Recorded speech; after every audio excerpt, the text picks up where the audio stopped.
पुल सिरात से पहले फरिश्ते आएंगे, हाँ भाई तूने ये काम किया, तूने ये काम किया। तो हमारा इंसान दो चीज़ों से मुरक्कब है, जिस्म से और रूह से। रूह निकल जाती है, जिस्म बच जाता है।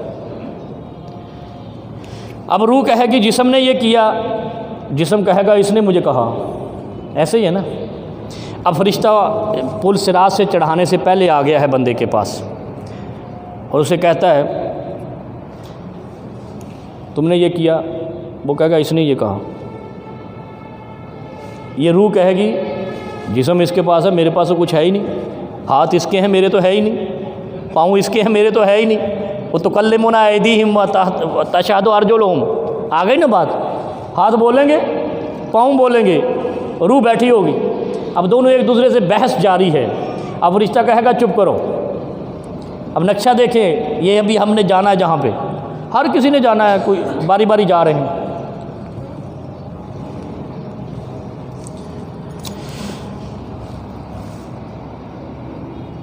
अब फरिश्ता कहेगा दोनों बैठ जाओ, चुप करके। दोनों बैठ गए। अब फरिश्ता उनको कहेगा, ये इमाम इब्न क़य्यम अल-मौदूद में इस वाक़े को लाए हैं, नक्शा खींच रहे हैं, जो नक्शा मैं आज आपको बताने लगा हूँ। इमाम इब्न क़य्यम रहमहुल्लाह कहते हैं, फरिश्ता उनसे कहेगा एक अपाहज है और एक अंधा है, नाबीना है, और किसी बाग में बैठे हैं।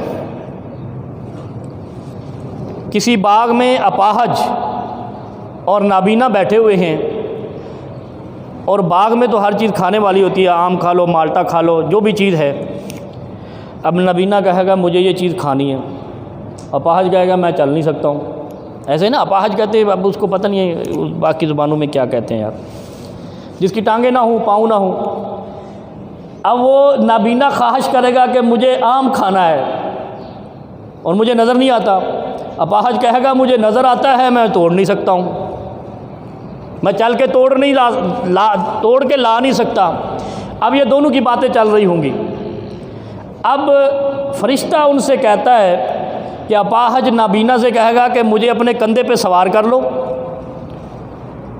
मुझे कंधे पे बिठा के ले जाओ, मैं तोड़ के तुम्हें खिला देता हूँ। अब जनाब नाबीना जो है वो अपाहज के कंधे पे बैठा हुआ है, नहीं अपाहज नाबीना के कंधे पे बैठा हुआ है, और नाबीना चल रहा है, अपाहज उसको रास्ता बता रहा है, क्योंकि अपाहज की आंखें हैं और नाबीना की आंखें नहीं हैं। अपाहज अंधे के कंधे पे बैठकर बाग में घूम रहे हैं और फल फ्रूट तोड़ रहे हैं और खा रहे हैं। अब मालिक आ जाता है।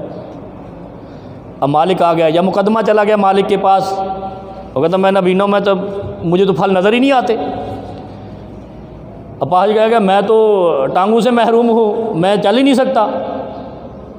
अब फरिश्ता उन दोनों से ये कहेगा कि मुझे ये बताओ कि सज़ा किसको मिलनी चाहिए। फल तो तोड़ के खाया है ना।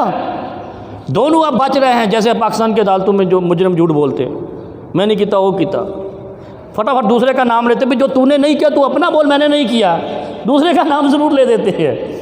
ऐसे ही वहाँ पे पुल सिरात से जाने से पहले ये महफिल लगी होगी, और अपाहज जो है वो कहेगा मेरी तो टांगें नहीं है, मैं तो फल तोड़ नहीं सकता। नबीना कहेगा मुझे नज़र ही नहीं आता, मैंने तोड़ा ही नहीं है।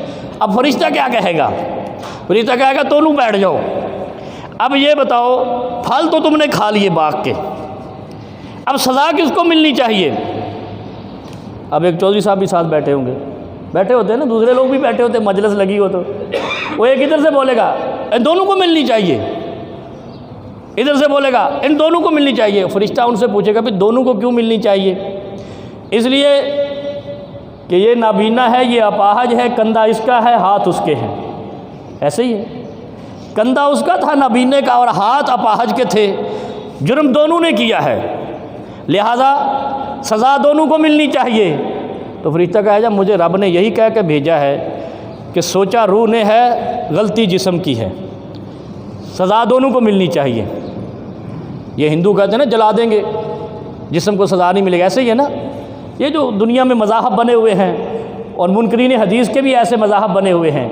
जुर्म दोनों ने किया है मिल के, अपाहज और नाबीने ने, सज़ा दोनों को मिलेगी। इसी तरह जिस्म और रूह ने मिल के जो जराइम किए हैं, पकड़ दोनों की होनी है।